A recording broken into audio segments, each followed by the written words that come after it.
प्यार रीजनेबल नहीं बस बेवजह होता है। प्यार की ये नई फिलॉसफी बताने के लिए हमारे साथ मौजूद है तुम बिन टू की स्टार कास्ट, जिसमें है नेहा शर्मा, आदित्य सील और औशिम आशम गुलाटी। गुलाटी।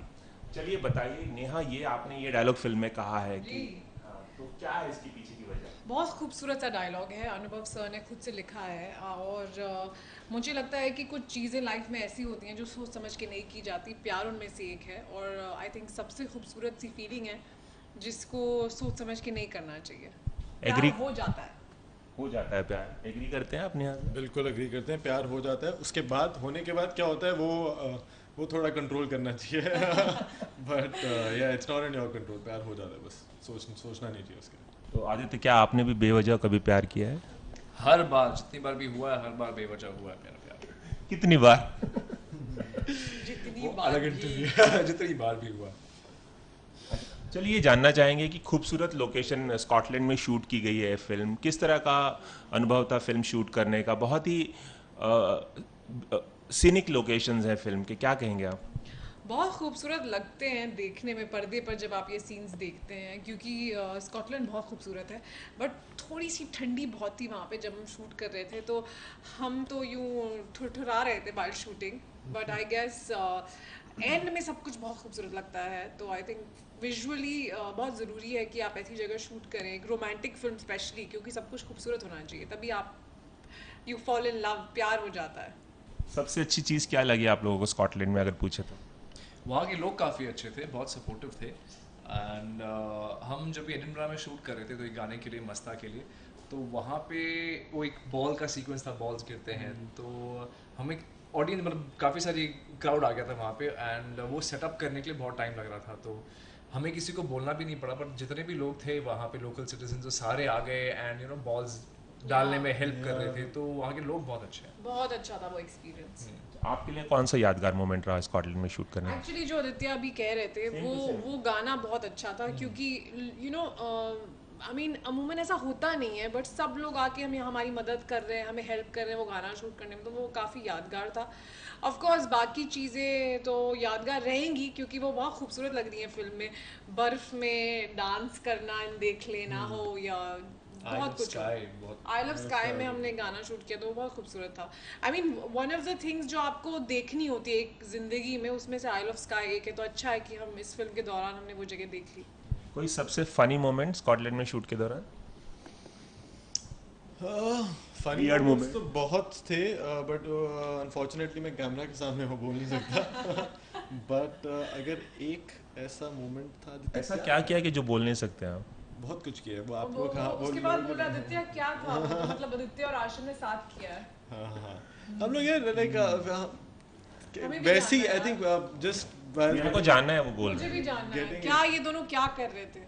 हम तैयार होते टाइम हम बहुत मस्ती करते थे, तैयार होने के बाद बहुत मस्ती करते थे। हमारे स्टाइलिस्ट हमसे बिल्कुल परेशान हो गए थे। तो ऐसा सच कोई एक पर्टिकुलर इंसिडेंट नहीं था जहाँ हमने, मतलब जो हमने किया हो। और हमने I think overall it was, हमने खूब मज़े किए, मैं इतना ही बोलना चाहूँगा। Boys day out, boys night out. Boys night out मुझे याद नहीं, पर हम लोग क्योंकि यहाँ पे कसिनो होते नहीं है, एंड हमें कभी यहाँ पे खेलने का इतना मौका मिलता नहीं है, तो हम लोग वहाँ पे गए थे कसिनो में। एंड वहाँ पे हमको बाउंसर ने रोक दिया था, बिकॉज उनको चाहिए था कि पासपोर्ट हो एंड प्रॉपर आइडेंटिटी।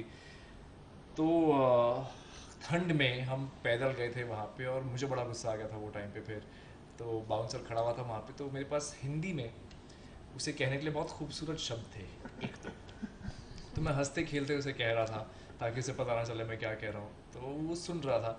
एंड फिर उसके बाद मैं पलटा, उसने बुलाया हे, मैंने कहा यस, और उसने वही सेम चीज़ रिपीट की जो मैंने उसे कहा। तो तो एक उसकी मिसाल यहाँ पे बिल्कुल नहीं, वो कोई मिसाल नहीं दे गालियाँ सकते। सेंसर हो जाएंगी आपके हाँ। न्यूज़ चैनल से। गालियाँ थी। बिल्कुल खूबसूरत शब्द। यार कभी आपको ऐसा लगा कि ये लोग इतनी मस्ती करते हैं, बाहर जाते हैं, आपने लेफ्ट आउट फील किया कभी इनके बीच? नहीं, मुझे मेरे लिए बहुत ज़रूरी फिल्म थी, और बहुत डिफ़िकल्ट किरदार भी था, तो I was focused on that. अभी मैं इनकी कहानियाँ सुनती हूँ, मैं थोड़ा जेलस हो जाती हूँ, बट अच्छा है कि मुझे उसका कुछ पता नहीं चला ये लोग क्या कर रहे हैं। अच्छा आदित्य रोशन, बताइए कि नेहा आप दोनों से सीनियर मानी जाएंगी मैं फिल्म आपको इंडस्ट्री पहले में। एक बार रोकूंगी, हाँ, क्योंकि अभी मुझे एक दो इंटरव्यू पहले पता चला है कि ये मुझसे सीनियर है।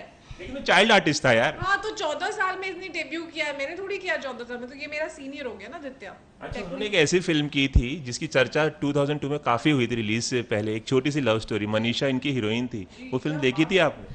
हाँ, देखी थी। कैसी लगी? मुझे बहुत पसंद आई थी क्योंकि मुझे मनीषा कोइराला बहुत पसंद है। ऑफ कोर्स आदित्य ने तो कमाल का काम किया था, तो मतलब छा गया। छा गए। आदित्य ने जो किया वो बहुत कम बच्चे कर सकते हैं, वो सुनो। क्या कहेंगे आदित्य, आपकी तारीफ हो रही है। पहली बार हो रही है, वैसे तारीफ होती नहीं मेरी यहाँ पे, बट और तुमको काफी जेलस फील हो रहा है। आशिक नहीं, बिल्कुल बिल्कुल वैसा नहीं है। ऑफ कोर्स वो किरदार को लेके जेलस होगा, even he would have wanted to do what I did with Manisha, of course. Manisha ji, पर हाँ मिलेगा, मौका मिलेगा बेबी। बराबर मिलेगा। अच्छा नेहा, हम आपको देख रहे हैं फिल्म में जो गाने हैं, ट्रेलर है, काफी रो रहे हैं आप, मतलब इतना रोते हुए हमने कभी किसी फिल्म में नहीं देखा आपको। जी जी जी, मेरा भी पहली बार है इतना रोना, बट एक्चुअली जो somehow जो सीन्स ट्रेलर में आए हैं वो ऐसे हैं, पूरी फिल्म ऐसी नहीं है, तो मैं बहुत हंसती भी हूँ। पता नहीं वो ट्रेलर क्यों रखे हैं कि मैं सिर्फ रोती हुई दिख रही हूँ, बट ऑफ कोर्स इतना इमोशनल रोल मैंने पहले नहीं किया है, तो मैं बहुत एक्साइटेड भी हूँ इस रोल को लेकर के, क्योंकि तरन का ग्राफ बहुत कुछ है इस फिल्म में, बहुत सारी चीज़ें एक्सपीरियंस करती है वो, मुझे एज एन एक्टर बहुत कुछ करने का मौका मिला है, तो I am very happy and very glad. अच्छा, ग्लिसरीन का इस्तेमाल कितना किया आपने, कितना नहीं ये किया? तो मैं जवाब दूंगा, ये बिल्कुल ग्लिसरीन नहीं लगाया इसने। आई थिंक थोड़ा एक दो बार ही ऐसा हुआ होगा जब उसने लगाई थी, बट रोना तो उनको ऐसे आता था, तो मतलब आई डोंट नो कैसे करते हैं। कैसे करते हैं? अंदर से मुझे इन दोनों को देख करके ही रोना आता था।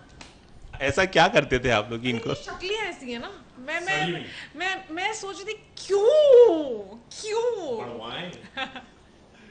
नहीं, जोक्स अपार्ट, बहुत खूबसूरत कहानी है, तो हर सीन एंड दोनों बहुत अच्छे एक्टर्स हैं, I mean, and I am very lucky कि इन दोनों के साथ मुझे काम करने का मौका मिला, एंड इवन कमलजीत सर जो इस फिल्म में एक बहुत इंपॉर्टेंट रोल निभा रहे हैं, तो as actors we were just giving each other बहुत कुछ इन टर्म्स ऑफ परफॉर्मेंस, तो वो ऑटोमेटिकली हो जाता था, वो ज़रूरत नहीं थी ग्लिसरीन की और वो बाकी चीज़ों की। We all felt the scenes and the emotions. चलिए अब उस सवाल पे आते हैं जिसको नेहा ने काट दिया था। ये जानते हैं कि नेहा से, सीनियर एक्ट्रेस नेहा से आप दोनों ने क्या क्या टिप्स लिए एक्टिंग की?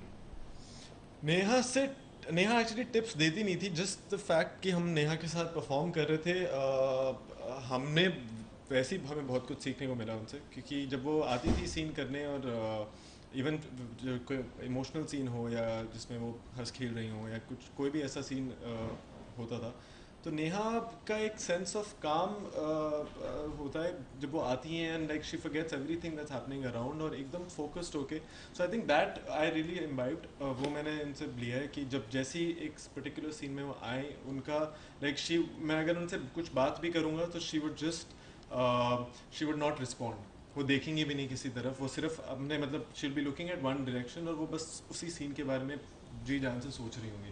तो आई थिंक वो एक बहुत इंपॉर्टेंट चीज़ है, बिकॉज मैं काफ़ी मस्ती भी करता था सेट पे, मेरे को मैं बोर बहुत हो जाता था, तो इफ़ आई ड्यूरिंग दैट अगर मेरे को एक सीन करना होता था, तो मैं उससे पहले भी थोड़ा सा हंसी मजाक कर रहा था, बट जब मैं नेहा को देखता था आई वॉज जस्ट, मेरे को समझ आती थी कि नहीं, you need to be completely in the scene, because obviously emotional film है थोड़ी, तो ये मैंने नेहा से ज़रूर सीखा है। इतनी तारीफ सुनने के बाद नेहा को आज नींद नहीं आने वाली। मुझे आदत नहीं है ये सब, पता नहीं आशिम, मैं उनको चेक तो नहीं देने वाली हूँ इसके बाद, फिर भी तारीफ कर रहे हैं, तो कैश भी चलेगा, लेकिन पुराने नोट मत देना। 500,000 के दे नहीं पाऊंगी मैं, पुराने नोट मत देना। सोचो कहीं तो देने ही है, इसी को दे दूँ, वही अच्छा है। पुराने नोट लेंगे आप? मैं ले लूँगा, मेरे पास है, जिससे नए नोट पे मैं कुछ कर सकता हूँ। जुगाड़ करें। रद्दी में तो जाएंगे कम से कम। अच्छा, जाते जाते ये पूछना चाहूँगा कि आप लोगों का जो सबसे फेवरेट गाना कौन सा है फिल्म का, क्योंकि गाने खासियत रही है अनुभव सिन्हा की फिल्म की। पहली जो फिल्म थी 15 साल पहले आई थी तुम बिन, जिसकी सीक्वल है ये, उसके गाने भी काफ़ी मशहूर हुए थे, तो आप लोगों का कौन सा फेवरेट गाना है, और गा के अगर सुनाए तो बहुत मज़ा आ जाएगा। सबसे पहले तो करेक्ट करना चाहूँगा, सीक्वल नहीं है, फ्रेंचाइज है, एंड बहुत मुश्किल होगा अगर मैं एक गाना सिलेक्ट करूँ तो, बिकॉज हम काफ़ी कंफ्यूज थे कि कौन सा गाना, आज संडे को ये गाना पसंद आ रहा है, मंडे को ये गाना पसंद आ रहा है, तो बट जो मुझे शूटिंग करने के दौरान सबसे ज़्यादा मज़ा आया, आई थिंक वो था इश्क मुबारक। या बहुत खूबसूरत गाना है, अरिजीत सिंह जी की आवाज़ में है इश्क मुबारक। तो चलिए हो जाए फिर आप लोगों की आवाज़ में। जी, मतलब दोनों बहुत अच्छा गाते हैं, बहुत अच्छा गाते हैं, बट फिर भी इरशाद ये लोग कोरस में आपका साथ दें। हाँ मतलब ये दोनों गाएंगे, मैं साथ में म्यूजिक देती हूँ। Okay start. ए मेरे दिल मुबारक हो, यही तो प्यार है, इश्क मुबारक दर्द मुबारक, इश्क मुबारक दर्द मुबारक, इश्क मुबारक। चलिए जाते जाते आदित्य, नेहा और औशिम, हम भी यही कहेंगे कि आप तीनों को ये फिल्म मुबारक हो और फिल्म बॉक्स ऑफिस पर कमाल दिखाए। एबीपी न्यूज़ से बात। Thank you so much. 18 नवंबर। या भूलिएगा मत। Thank you so much. Thank you so much.